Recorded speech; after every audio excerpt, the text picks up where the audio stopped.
अरे अनन्या, बेटा देख कौन है दरवाजे पर। माँ, दिव्या बुआ आई है। अनन्या की आवाज सुनकर सुमन दौड़कर दरवाजे पर पहुंची। अरे दिव्या, तुमने तो हमें सरप्राइज दे दिया, फोन भी नहीं किया भाभी। इस बार मैंने सोचा कि आप सबको सरप्राइज दे दूं, कहकर दिव्या हंसने लगी। अनन्या की खुशी का ठिकाना नहीं रहा। आखिर उसकी चहेती बुआ जो आई थी, सुमन जल्दी जल्दी खाने पीने की तैयारी में जुट गई थी। दिव्या आज पहली बार अपने पति विवेक उनके साथ मायके आई थी। पहली बार उसकी विदाई कराकर राजेश दिव्या के भाई लेकर आए थे। आज पहली बार शादी के बाद विवेक अपने ससुराल आए थे। सुमन जल्दी से चाय नाश्ता देने के बाद खाने की तैयारी में जुट गई। अरे भाभी लाओ कुछ, मैं भी तुम्हारी मदद कर दूं। रहने दे दिव्या, मैं कर लूंगी, तू जा। नंदोई जी के साथ बैठ, वह अकेले बोर हो जाएंगे। वह भाई से बात कर रहे हैं, मैं तो आपके साथ बैठकर बातें करना चाहती हूँ। ठीक है, बैठ, कहकर सुमन हंसने लगी। खाने पीने के बाद अनन्या जिद करने लगी कि बुआ फिल्म देखने चले। सुमन ने अनन्या को डांट दिया, अभी तो बुआ आई है और तुम उसे परेशान करने लगी। प्लीज बुआ चलो ना, दिव्या बोली। चलो भाभी, आप भी तैयार हो जाओ, सुमन ने कहा। नहीं दिव्या, तुम लोग जाओ, मुझे बहुत सारे काम निपटाने हैं। दिव्या और अनन्या विवेक के साथ फिल्म देखने चले गए। सुमन तो बहुत परेशान थी कि अचानक से दिव्या और विवेक आ गए। उनकी विदाई की व्यवस्था कैसे करेगी। राजेश की माली हालत अच्छी नहीं थी। 7 महीने पहले ही दिव्या की शादी की थी। यह उसका शादी के बाद अपने पति के साथ पहली बार आना हुआ है। मायके में राजेश अकेले कमाने वाला बूढ़ी माँ है। पिता का स्वर्गवास हुए 12 साल हो गए हैं। दिव्या की शादी के खर्च के बाद अब बेटी के एडमिशन कराने में काफी खर्च हुए। बेटा पहले से ही बाहर पढ़ाई कर रहा है। सुमन की परेशानी को देख राजेश ने कहा, तुम परेशान मत हो, मैं कोई व्यवस्था करता हूं। इतना कहकर राजेश घर से बाहर निकल गया। दिव्या और अनन्या फिल्म देखकर आ गए। अनन्या सुमन से लिपट कर बोली, माँ मजा आ गया, आप भी चलती तो और मजा आता। फूफा जी ने हमें खूब चीजें खिलाई, और ये देखो, मुझे मेरी पसंद की ड्रेस भी दिलाई। देखो तो कितनी सुंदर है ड्रेस को देखकर। सुमन और राजेश दोनों नाराज होने लगे। इतनी महंगी ड्रेस लेने की क्या जरूरत थी, तुझे कब अक्ल आएगी अनन्या। सुमन की डांट सुनकर अनन्या का मुंह उतर गया। उसका उतरा हुआ मुंह देखकर दिव्या ने कहा, क्या भाभी, आप भी ना बच्ची है। ड्रेस दिला दिया तो क्या हुआ, आखिर मैं इसकी बुआ हूं। बस अब तो ठीक है दिव्या, मगर इतनी महंगी ड्रेस नहीं देनी चाहिए थी, इसकी आदत बिगड़ जाएगी। तभी विवेक ने कहा, अरे भाभी जी, बस 4,000 की ही तो है, अब इससे सस्ती ड्रेस तो मुझे समझ ही नहीं आ रही थी। सुमन चुप हो गई, मगर मन में सोचने लगी, अगर ये इनको सस्ती लग रही है तो महंगी किसको कहते होंगे। सुमन की चिंता और बढ़ गई। तभी राजेश आ गए। सुमन ने कमरे में ले जाकर पूछा, पैसों का इंतजाम हुआ कि नहीं हो गया है। तुम परेशान मत हो, बस अब अच्छे से इनकी विदाई कर दें तो जान में जान आए। सुमन ने सुबह जल्दी से नाश्ता कराने के बाद खाने की तैयारी करके बाजार के लिए निकल गई। दोनों की विदाई की खरीदारी करके आ गई। आते ही खाने पीने की तैयारी में जुट गई। दिव्या ने आकर कहा, भाभी आप क्यों इतना परेशान हो रही हो, मैं कोई पराई थोड़ी हूं, लाओ मैं तुम्हारी मदद कर दूं। दोनों नंद भाभी बातें करते करते सब काम निपटा रही थीं। सुमन ने कहा, दिव्या, कम से कम हफ्ते 10 दिन की तो छुट्टी होगी ही। नंदोई जी की, अरे कहाँ भाभी, बहुत मुश्किल से 3 दिन की छुट्टी मिली है, परसों ही वापस चली जाऊंगी। अरे इतनी जल्दी कम से कम 2-3 दिन और रुकती, ये तो कोई आना हुआ भला। अरे भाभी बहुत मुश्किल से आप पाई हैं, अब 2 दिन तो ससुराल में भी रहना होगा ना। इस बार ठीक है, पर अगली बार कोई बहाना नहीं चलेगा। सुमन ने नाराजगी दिखाते हुए कहा, ठीक है भाभी, पक्का, अगली बार मन भर कर रहूंगी, कहकर दिव्या सुमन के गले से लिपट गई। सुमन प्यार से दिव्या के सर को सहलाने लगी। सुमन बहुत भावुक हो गई और बोली, दिव्या, तुम हमेशा ऐसे ही रहना, कभी बदलना नहीं। मेरी लाडो, ऐसे क्यों बोल रही हो भाभी, मैं क्यों बदलूंगी। भला ऐसा क्यों लगता है, आपको ऐसे ही कह रही थी। तुम इतने अमीर घर में गई हो, धन दौलत, इतने नौकर चाकर, हैरानी जैसी रहती हो, इसीलिए लगता है कि कहीं। इतना कहकर सुमन चुप हो गई। दिव्या बोली, भाभी आपने मुझे माँ की तरह पाला है, क्या कोई बेटी अपनी माँ को भूल सकती है। चल, तुझे मैं तेरे लिए जो सामान लेकर आई हूँ दिखा दूं। सुमन दिव्या का हाथ पकड़कर अपने कमरे में ले गई और दिव्या को सब सामान खोलकर दिखाने लगी। अरे भाभी, आपको इतना खर्च करने की क्या जरूरत थी? अभी तो आप लोगों ने शादी के समय जो कर्ज लिया है वही अभी चुकता नहीं हुआ है, और अब यह सब क्या जरूरत थी? अरे दिव्या, नंदोई जी पहली बार आए हैं, अच्छे से विदाई तो करनी चाहिए। तू परेशान क्यों होती है मेरी लाडो? आज सुबह से ही सुमन दिव्या की विदाई की तैयारी में लगी थी। नाश्ता खाना करने के बाद विदाई की रस्म पूरी करने में लगी हुई थी।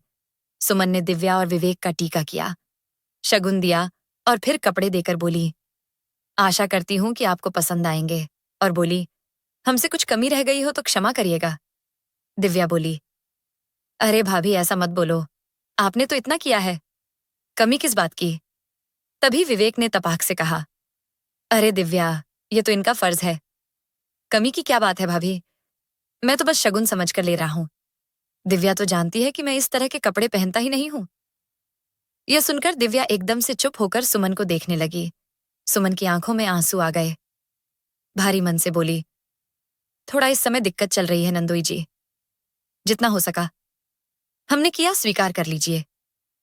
सुमन और राजेश दोनों हाथ जोड़कर खड़े हो गए। दिव्या बोली, अरे भाभी, ये मजाक कर रहे हैं, ऐसी कोई बात नहीं है। विवेक सारे सामान को छोड़कर बाहर निकल गया। दिव्या भारी मन से सुमन और राजेश से विदा लेकर वापस चली गई। सुमन अंदर आकर जोर जोर से रोने लगी। राजेश उसे समझाने की कोशिश कर रहा था, पर खुद भी बहुत दुखी था। विवेक के व्यवहार से विवेक एक पैसे वाले परिवार से ताल्लुक रखता था। उसके पिता जाने माने कपड़े के व्यापारी थे। विवेक 2 भाई और एक बहन है। विवेक अपने माता पिता की सबसे छोटी संतान है।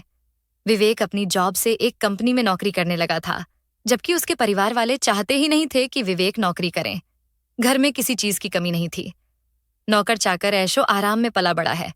विवेक जिसको नौकरी करने के बावजूद उसके पिता उसे हर महीने रुपए भेजते हैं।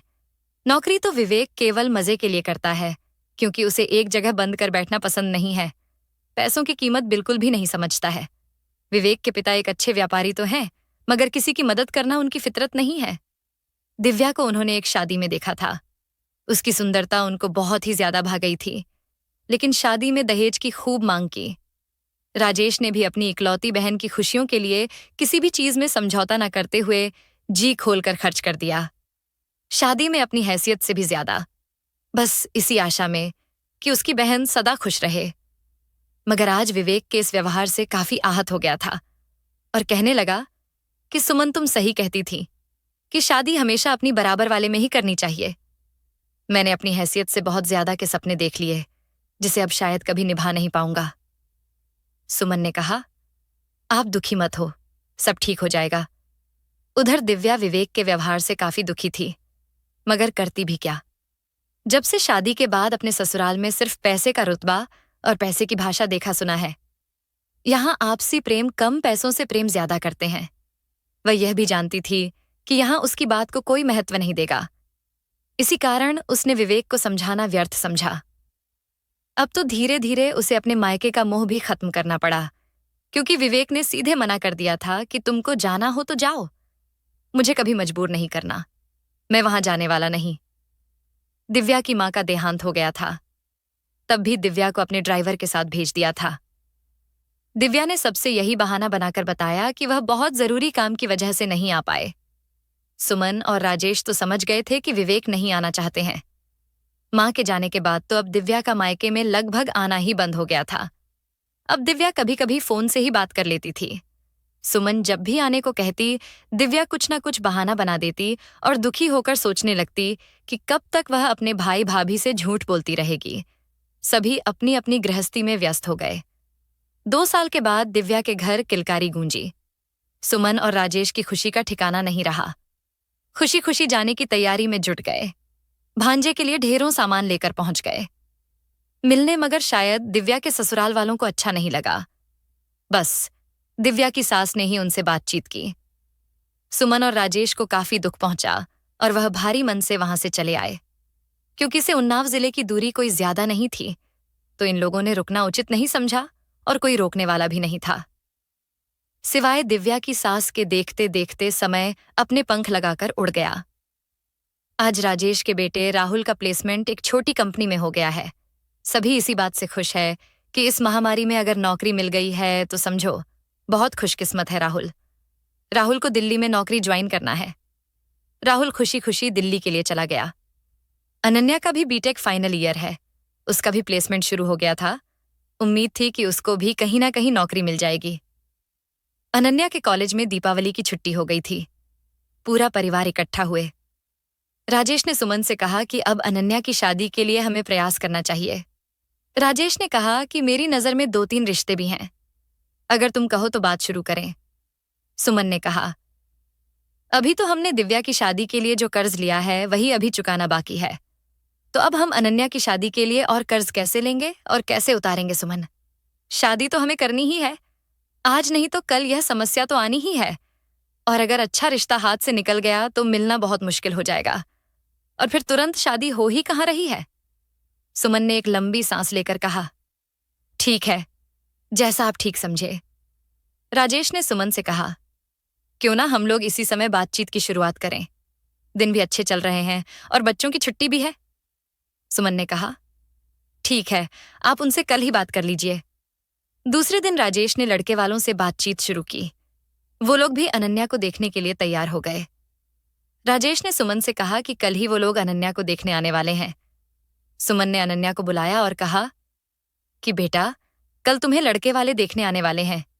अच्छे से तैयार हो जाना। तुम अपनी तैयारी कर लो। अनन्या ये सब सुनकर भड़क उठी। बोली, मम्मी मुझे अभी शादी वादी नहीं करनी है। मुझे पहले नौकरी करनी है, फिर शादी के बारे में सोचूंगी। सुमन ने कहा, अरे बेटा, नौकरी करने से कौन रोक रहा है? मगर अच्छे रिश्ते जल्दी नहीं मिलते हैं। और फिर कहाँ तुरंत शादी हो रही है। अभी तो बस एक दूसरे को देख समझ लो, सब ठीक ठाक रहेगा, तभी तो सब बात शादी तक पहुंचेगी। सुमन के काफी समझाने पर अनन्या तैयार हो गई। दूसरे दिन सुबह से ही सुमन तैयारियों में जुट गई। शाम को 4 बजे लड़के वाले आ गए। नाश्ता करने के बाद अनन्या को देखने दिखाने का कार्यक्रम शुरू हुआ। अनन्या काफी नर्वस थी। लड़के वालों को अनन्या बहुत पसंद आई। अब भाई, बच्चे आपस में बातचीत कर लें तो अच्छा है, नितिन की मां ने कहा। नितिन और अनन्या दोनों ऊपर टेरेस पर चले गए। दोनों काफी देर बातें करते रहे। दोनों ही एक दूसरे से काफी प्रभावित हुए। मौका देखकर अनन्या ने कहा कि मैं नौकरी करना चाहती हूं। नितिन ने कहा, बिल्कुल जरूर करिए, हम लोगों को कोई ऐतराज नहीं है। तभी नितिन की मां ने कहा, आपकी बेटी हम सबको बहुत पसंद है, अब आगे की तैयारी की जाए। शुभ मुहूर्त देखकर सगाई की रस्म अदायगी कर दी जाए। राजेश ने कहा, शुभ कार्य में देरी क्यों? दीपावली के दिन हम लोग दोपहर में कार्यक्रम रखते हैं, अगर आप लोगों को कोई दिक्कत ना हो तो। सभी ने कहा, बिल्कुल ठीक है, कोई दिक्कत नहीं है। अब हमें आज्ञा दीजिए, सब तैयारी भी तो करनी है। और सभी लोग अपने घर को रवाना हो गए। अनन्या ने सगाई की बात पर राजेश से कहा कि यह सब क्या है पापा? आपने तो कहा था कि बस देखने आएंगे, अब ये सगाई की बात कहां से आ गई? राजेश ने कहा, बेटा, इतना अच्छा रिश्ता है, कैसे मना करें? बस वह लोग सगाई करना चाहते हैं, शादी तो हम अगले साल ही करेंगे। बेटा, सगाई की रस्म पूरी हो जाएगी तो हम सबको कोई चिंता नहीं रहेगी।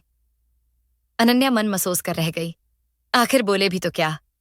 नितिन से बातें करने के बाद उसे कुछ संतोष था कि उसको नौकरी करने से कोई रोकेगा नहीं। नितिन तो खुद चाहता है कि मैं नौकरी करूं। इन्हीं सब ख्यालों में खोई अनन्या की आंख लग गई। उसे पता ही नहीं चला।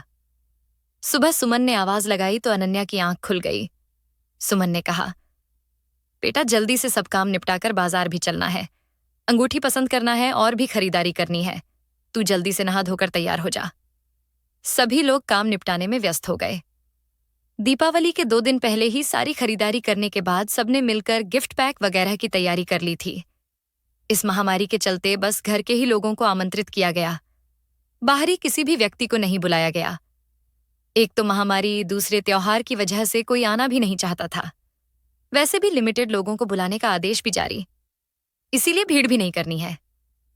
सुमन ने दिव्या को फोन किया और कहा कि तुम सबको सगाई में आना है। दिव्या की खुशी का ठिकाना नहीं रहा। उसने कहा, आप विवेक के मम्मी पापा से बोल दीजिए। राजेश ने तुरंत दिव्या के ससुराल में फोन किया और सभी को सगाई में आने का निमंत्रण दिया। मगर विवेक और उसके पिता ने कहा कि त्योहार है, घर छोड़कर नहीं आ सकते। राजेश ने कहा, आप दिव्या को भेज दीजिए, राहुल लेने आ जाएगा। परंतु विवेक आनाकानी करने लगा। राजेश ने विवेक की मां से बहुत गुजारिश की कि दिव्या इकलौती बुआ है, प्लीज आप उसे भेज दीजिए। विवेक की मां ने हां कर दिया। राजेश और सुमन की खुशी का ठिकाना नहीं रहा। उसने तुरंत राहुल को दिव्या को लाने के लिए तुरंत कानपुर भेज दिया। दिव्या भी जल्दी जल्दी जाने की तैयारी में जुट गई थी। दिव्या बहुत दिनों बाद आज अपने मायके आ रही थी। वह भी भतीजी की सगाई में काफी उत्साहित थी। शाम तक राहुल दिव्या को लेकर आ गया। अनन्या की तो जैसे शिकायतें खत्म ही नहीं हो रही थीं। दिव्या ने कहा, कर ले जितनी शिकायत करनी है, जब जाएगी ससुराल तब पता चलेगा कि कैसे कैसे समझौते करने पड़ते हैं। अनन्या छिड़कर बोली, मैं तो अपने मन का करूंगी, देख लेना।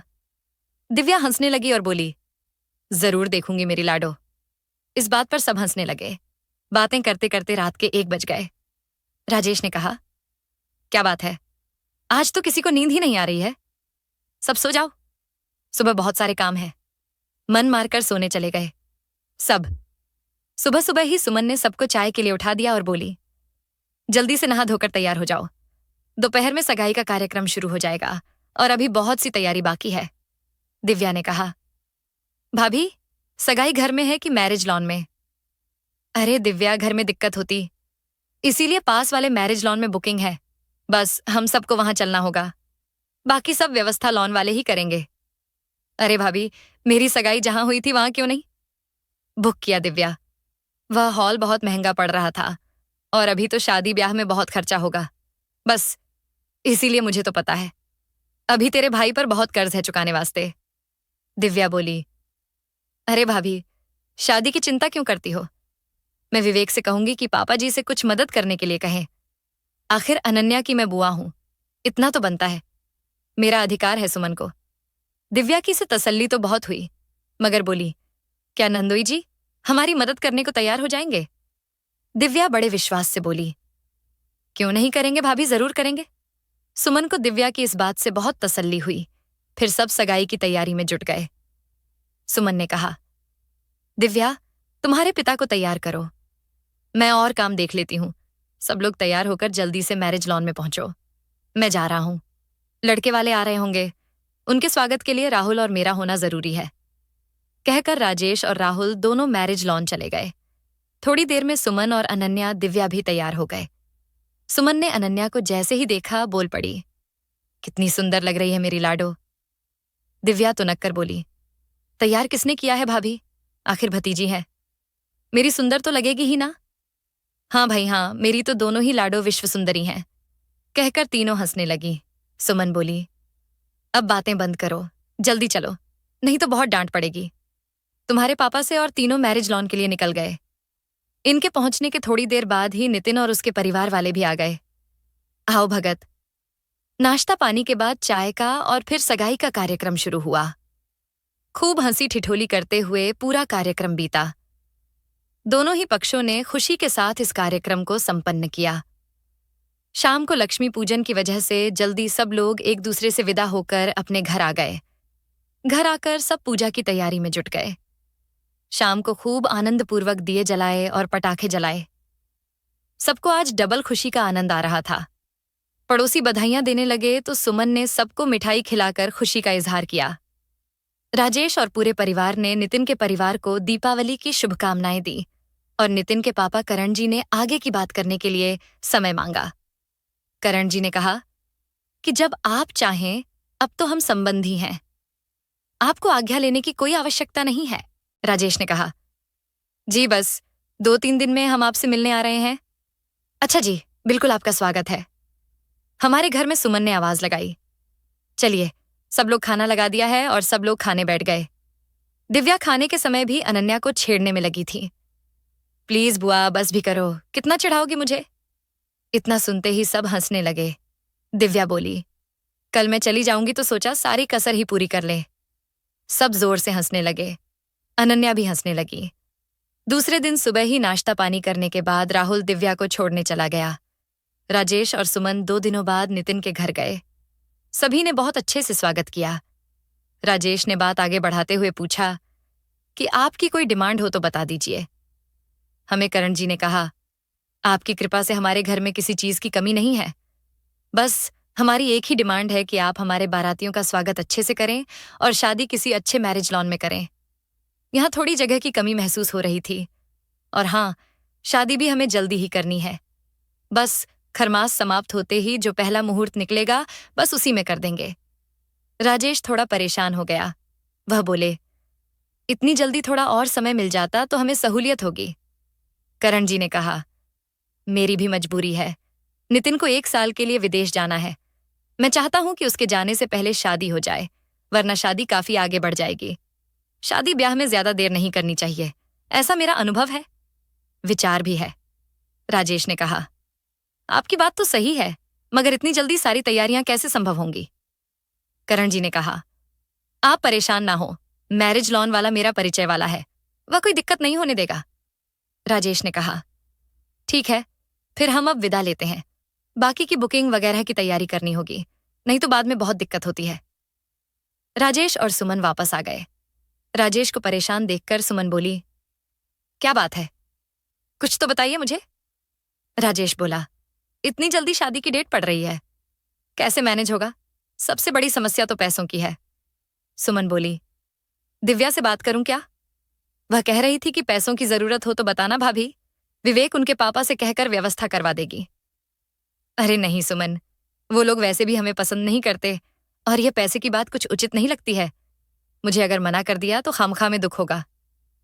सुमन ने कहा, एक बार कहने में क्या हर्ज है, कौन सा हम उनके पैसे मार लेंगे, एक ना एक दिन वापस कर ही देंगे। राजेश ने कहा, ठीक है, मैं कल ही चला जाता हूं। दिव्या के यहां दिव्या भी कुछ दिनों में दिल्ली जाने वाली है, उससे मिल भी लूंगा। ठीक है, जैसा आप ठीक समझे। राजेश दूसरे दिन सुबह ही निकल गया। विवेक और उसके पापा से उसने पैसों की मदद के लिए कहा और बोला, मैं कोशिश करूंगा कि आपको जल्दी लौटा दूं। विवेक के पापा ने कहा, राजेश जी, मुझे उधार मांगने वाले लोग बिल्कुल भी पसंद नहीं है। आपको अपनी व्यवस्था करके ही शादी के बारे में सोचना चाहिए था।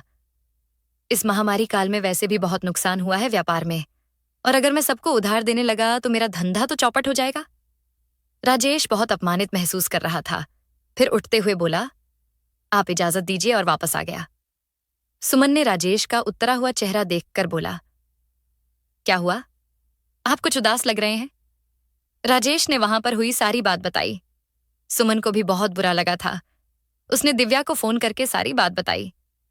दिव्या भी बहुत दुखी हुई और बोली, भाभी मैं दिल्ली जाने वाली हूं, राहुल से कहिए कि वह मुझे आकर मिले। मैं विवेक से बात कर कुछ व्यवस्था करवाती हूं।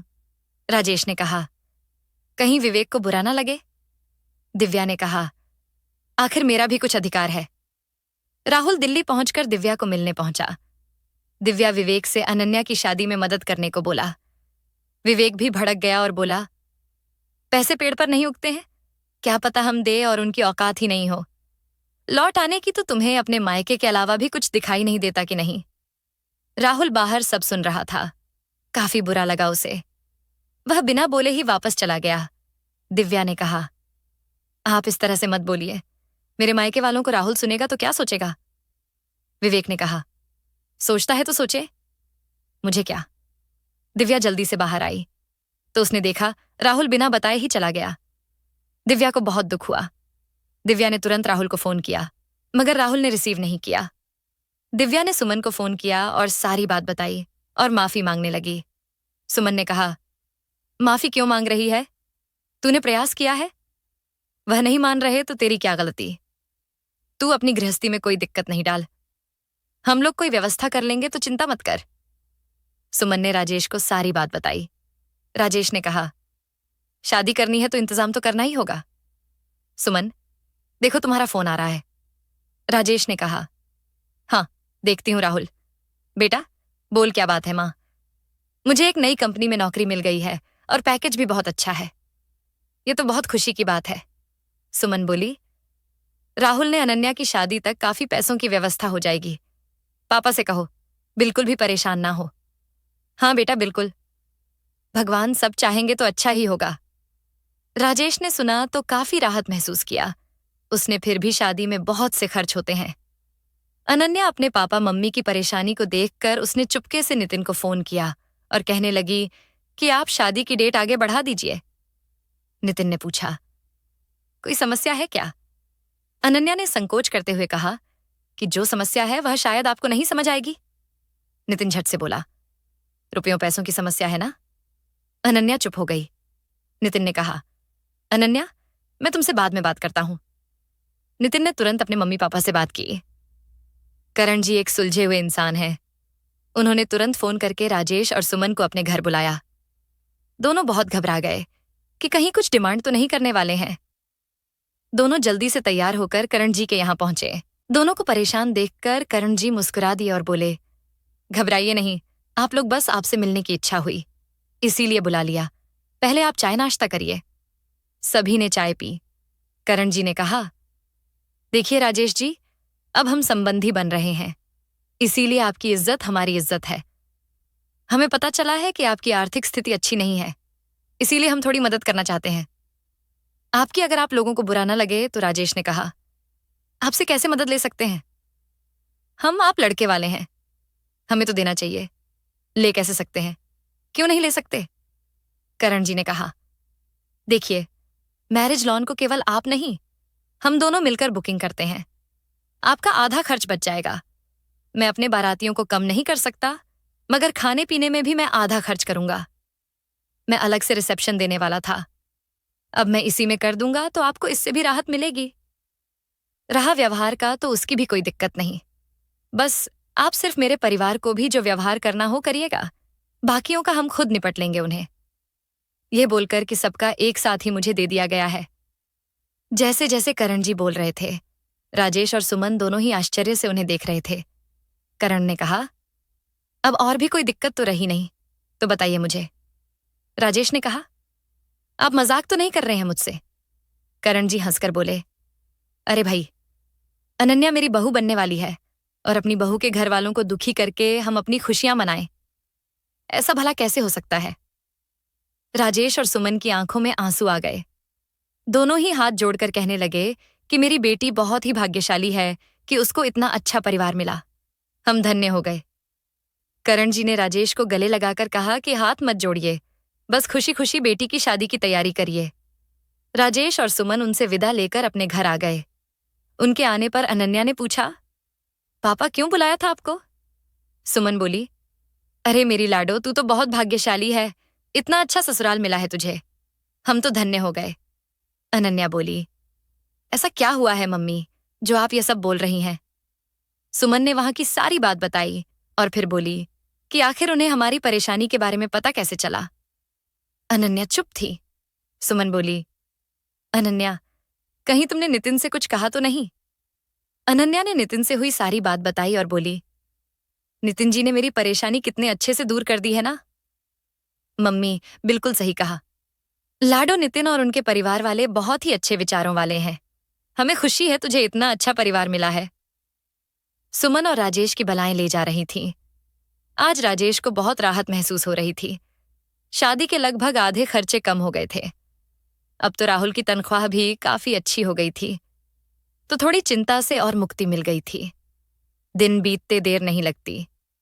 3 महीने बाद ही अनन्या की शादी की डेट पड़ गई और जोर शोर से तैयारी चल रही थी। अनन्या ने अपनी मां को फोन कर बताया कि उसका प्लेसमेंट एक अच्छी कंपनी में हो गया। सभी लोग खुशी से झूम उठे। दोनों परिवारों में खुशी की लहर दौड़ गई। शादी के दिन भी बिल्कुल नजदीक आ गए थे। राजेश ने कार्ड बांटने शुरू कर दिए थे। राहुल को दिव्या के यहाँ कार्ड देने को बोला गया। राहुल कार्ड लेकर दिव्या के यहाँ गया। दिव्या ने खुशी जाहिर करते हुए कहा कि मैं पूरी कोशिश करूंगी आने की। राहुल बोला, कोशिश करेंगी मतलब आप नहीं आ रही हैं क्या? दिव्या दुखी होते हुए बोली, मेरे ससुर जी की हालत बहुत खराब है, वह हॉस्पिटल में एडमिट है, काफी सीरियस हैं। ऐसे में मैं क्या कहूं, मैं आ पाऊंगी कि नहीं? राहुल बोला, बुआ, आपको जरूर आना है, नहीं तो अनन्या को बहुत दुख होगा। दिव्या रोवासी हो गई, रुंधे गले से बोली, मैं कोशिश करूंगी आने की। राहुल कार्ड देकर वापस आ गया और उसने सुमन को फोन करके पूरी बात बताई। सुमन ने तुरंत दिव्या को फोन किया और हालचाल पूछने लगी। दिव्या ने सारी बात बताई। सुमन ने कहा, ठीक है, अपना ख्याल रखना और जैसा होगा बता देना। ठीक है भाभी। इतना कहकर दिव्या ने फोन काट दिया। 2 दिन बाद ही दिव्या ससुर जी का देहांत हो गया। राजेश को सूचना मिलते ही कानपुर रवाना हो गया। अंतिम संस्कार के बाद राजेश दिव्या से मिलने गया तो दिव्या से बोला, दिव्या, विवेक और तुम्हारे जेठ जी के बीच कोई अनबन चल रही है क्या? दिव्या ने बहाना करके कहा, नहीं भैया, ऐसी कोई बात नहीं है। राजेश ने कहा, कोई बात नहीं है तो अच्छी बात है। अब मैं चलता हूं, कोई दिक्कत होगी तो जरूर बताना। इतना कहकर राजेश वापस आ गया। सुमन को बोला, पता नहीं क्यों, मुझे लगता है दिव्या मुझसे कुछ छुपा रही है, कुछ चल रहा है। उसके यहां शादी के 1 सप्ताह पहले राजेश ने दिव्या को फोन किया और बोला, राहुल को भेज रहा हूं, तुम आ जाओ उसके साथ। दिव्या ने कहा, भैया मैं नहीं आ पाऊंगी। राजेश ने कहा, अब तो रस्में पूरी हो गई हैं, अब तो आ सकती है तू। दिव्या बोली, कुछ नहीं, बस रोने लगी। दिव्या के रोने से राजेश व्याकुल हो उठा। अब क्या बात है? दिव्या बता तो सही।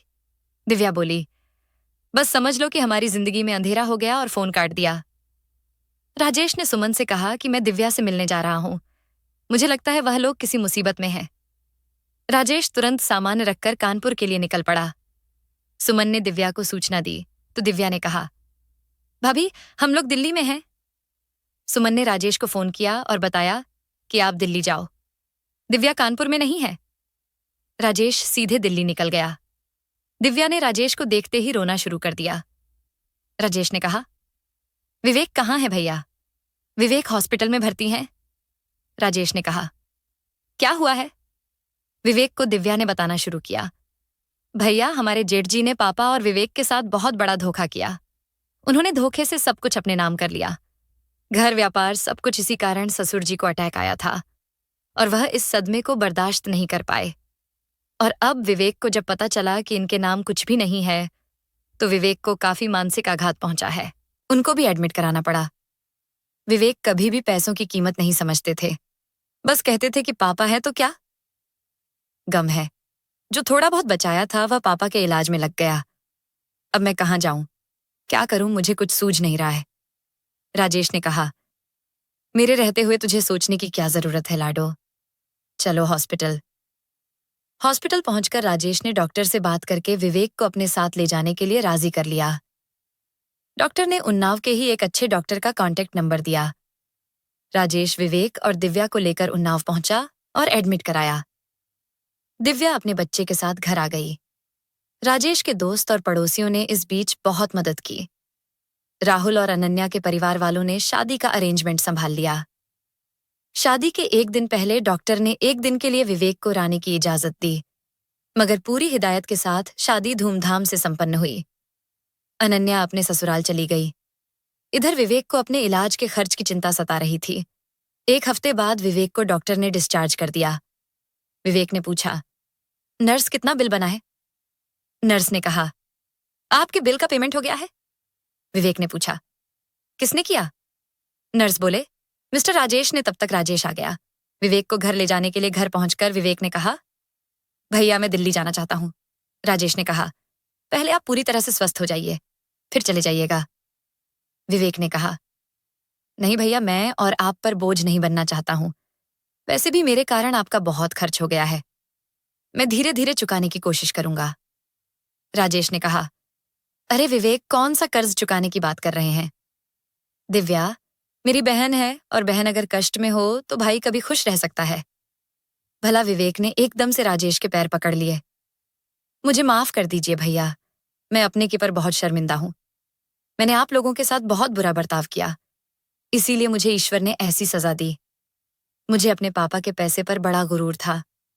मैंने कभी रिश्ते और पैसे की कीमत नहीं समझी। आज मेरे खून के मेरे भाई ने ही हमको इतना बड़ा धोखा दिया, और एक आप हैं जिससे मेरा खून का रिश्ता होते हुए भी मेरे लिए इतना किया, जबकि आप बेटी की शादी कर रहे हैं। कहां से और कैसे किया होगा? आपने कितनी परेशानियों का सामना करना पड़ा होगा आपको। राजेश ने कहा, राहुल के दोस्त और हमारे संबंधी जी ने मदद की है, आप खुद को दोषी ना मानिए। यह सब समय की बात है, सब दिन एक समान नहीं रहते। आज दुख है तो कल फिर से सुख आएगा। राजेश ने विवेक को गले लगा लिया। दिव्या और सुमन ने यह महसूस किया कि आज एक नए विवेक का जन्म हुआ है, जिसे वक्त के थपेड़ों ने जीवन का और रिश्तों का मतलब समझा दिया था। यह दिव्या के लिए वरदान से कम नहीं था। सच कहा गया है, पैसा हाथ का मैल है, कब साथ छोड़ दे कोई नहीं जानता। आज विवेक यह बात बहुत अच्छी तरह से समझ गया था। इसीलिए हमें हमेशा अपने रिश्तों का सम्मान करना चाहिए, क्योंकि कब हमें हमारे रिश्तों की जरूरत पड़ जाए हमें पता ही नहीं चलता। विवेक ने तो कभी यह सपने में भी नहीं सोचा होगा कि उसके साथ ऐसा कुछ भी हो सकता है। इसीलिए हमेशा अपने रिश्तों का सम्मान करें। तो दोस्तों, आज की हमारी कहानी आपको कैसी लगी, कमेंट करके जरूर बताएं और वीडियो को लाइक करके चैनल को सब्सक्राइब करें। धन्यवाद।